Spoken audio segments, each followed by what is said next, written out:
That's going to be a fun one. So Magnus Carlsen, he gets the eyeballs, he gets the attention, but he's actually not the highest scoring Norwegian at the moment. And that's a fun note that we should mention.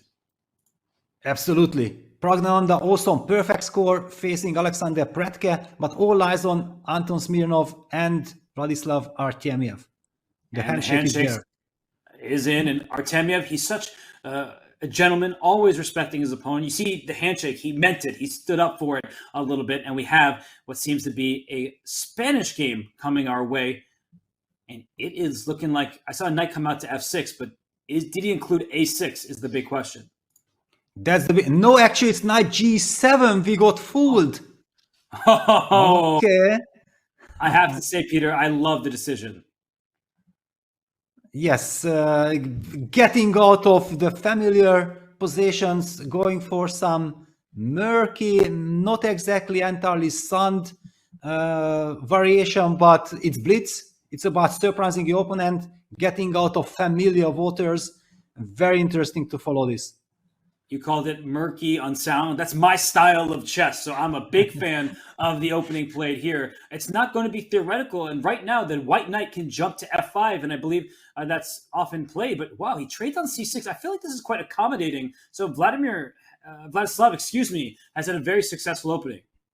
Yes, the knight on g6 is so much more preferable than the knight on f6 in this structure. We often see that knight from f6 starting the journey, knight g4, knight e5, eventually landing on g6. It landed immediately. And so knight takes c6 was not the most challenging line from Smirnov. And here for black, it's coming up with a plan. I think rook e8, just getting your rook to a semi-open file seems about right. I wouldn't rush this pawn push to d5. I know a lot of people are tempted to play in the center, and Artemiev plays in the flank with pawn to a5, gaining a bit of space.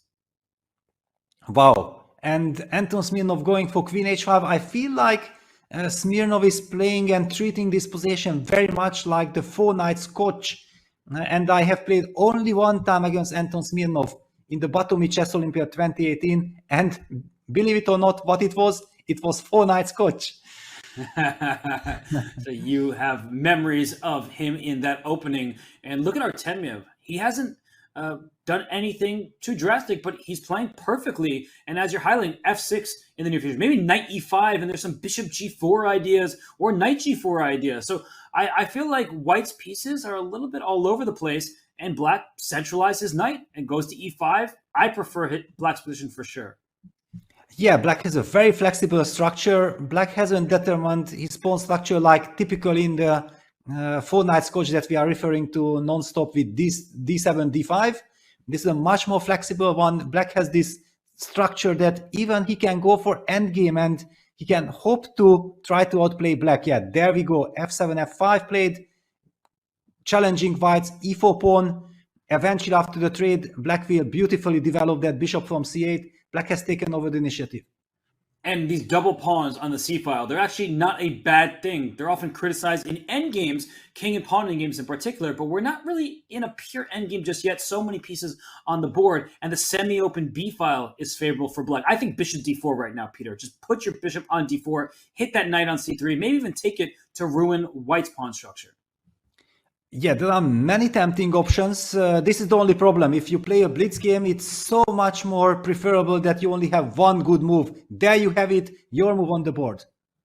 It's a great choice because bishop takes c3, pawn takes e4 coming. Bishop d4 earned an exclamation point. I love it. I don't actually see how white deals with all these threats because, as you mentioned, a4, c5, rook b8, all sorts of options available for black. White doesn't have a plan. Yeah, well, I think that good or bad, this bishop probably should be targeted. Another typical way of going knight a4, but that isolates the e4 pawn, and this is again the problem we are seeing. That's a horrible weakness. And Artemiev, every single move he plays, you can see it. He just picks the piece up, gently places it down, but all of his gentle moves are strong ones, and the advantage is in black's favor.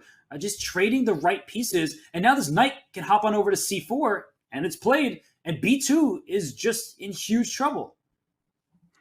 Yeah, it's the Artemiev style to perfection. Look at this construction, the knight on c4 beautifully blocking the double pawns. Black is also threatening to enter to the first rank, pinning that bishop on the board already. I'm looking to my side here, and I was wondering, is this 100% accurate? I think it's 99% accuracy from black. So maybe there was one moment where a move was probably slightly better, but everything that Artemiev has done is with purpose. There's a pin along the first rank.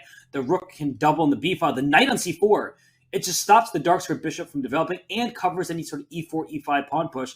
So I think just make left for your king with h6 and then take this pawn on e4. Wow, he just goes after the a pawn, but yes, it's a good call. Just in case, open some luft, create something not to eventually blunder any kind of rook f8 checkmate. Yeah, h3, h6 are played. Rook f4 on the board. Yeah, yes, now it's on the board. Okay. Eventually hinting at e5 and opening up the fourth rank. What a move. It's funny though, because e5 is an idea and black still plays d5 and says, ha, you got me there, and I just pushed through it and everything is under control. I just feel like white has no plans whatsoever. It reminds me, very different pieces on the board, but that game that Magnus won against Fedoseev, where it just felt like white was completely restricted. Yes, very much the same. Also, I feel that Artemiev's style is so similar to Magnus. Yeah, he loves this positional game. His moves have perfect harmony. It's almost like a music watching his games when he gets his structure. What he's lacking, I think, is a little bit opening knowledge. If his openings would be better, he would be clearly a 27-60 guy. And he was there when he was younger, and then he dropped. But I'm with you. I think sometimes he even plays b3 on the first move, and he just plays to get a position where he can outplay his opponent. Here he's done just that. Anton Smirnov had no chance in this game. I see the feature chats coming in, Artemiev doing great. This isn't great. This is perfect. I really believe that this has been an exemplary game that I want to study now, because white was just a little bit slow out of the gates and didn't come up with plans, and this is how you get punished. Yeah, and rook ff1 will be met by knight takes a3, I believe, that we can just lose the queen. Yeah, he resigned, Peter. Total domination. He went rook f1 and knight takes a3, and then said, I don't want any more because the bishop takes the knight. You trade, the rook on e1 is hanging, so you don't even get to take that piece. The a pawn will go to the other side. This is a beautiful, beautiful game from Artemiev. Yeah, fantastic. But the game also ended quite quickly, which probably gives us the chance to join in. For example, let's join in Magnus's action. I'm pretty sure that that game is still on. Let me pull up that game. Here it is. What do we see? The bar is all the way up because of this exact maneuver. The knight came back to b3 and hits the rook. If the rook moves, the bishop drops. So the c2 pawn looks dangerous, but you're losing material for black. Yes, that's the problem. Yeah, first I was also trying to orientate what do we see here, but yeah, Magnus is winning material. And do you see that move, bishop e5? He could have taken the rook, but that rook is trapped in its place. So only after the bishop retreated did he take the rook, and now he has centralized his dark square bishop. Yes, he rerouted it. The bishop is already in perfect position. I wonder, yeah, Magnus just goes for it, takes, eliminates the c2 pawn, and gets an easy technical win. I love that transition. Very instructive from Magnus. He had an extra exchange, but there was that annoying passer on c2. Now, instead of being up a rook for a minor piece, he's simply up two pawns, and they're two separate pass pawns. Here's the a pawn, going all the way up to a7, then a g4 and h5, and get a nap past h pawn. So domination in terms of the bishop coordination, and perfect game from Magnus. Yeah, and it's, bishop e1. Look at this. Still trying. Rook takes f2 would have been checkmate.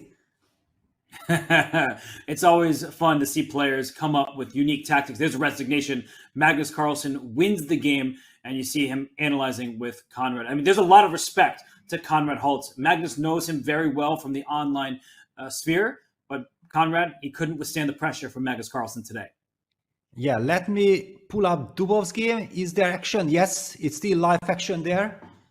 Daniel Dubov against Alexander Injic, the Serbian chess wizard, but he's in a lot of trouble here.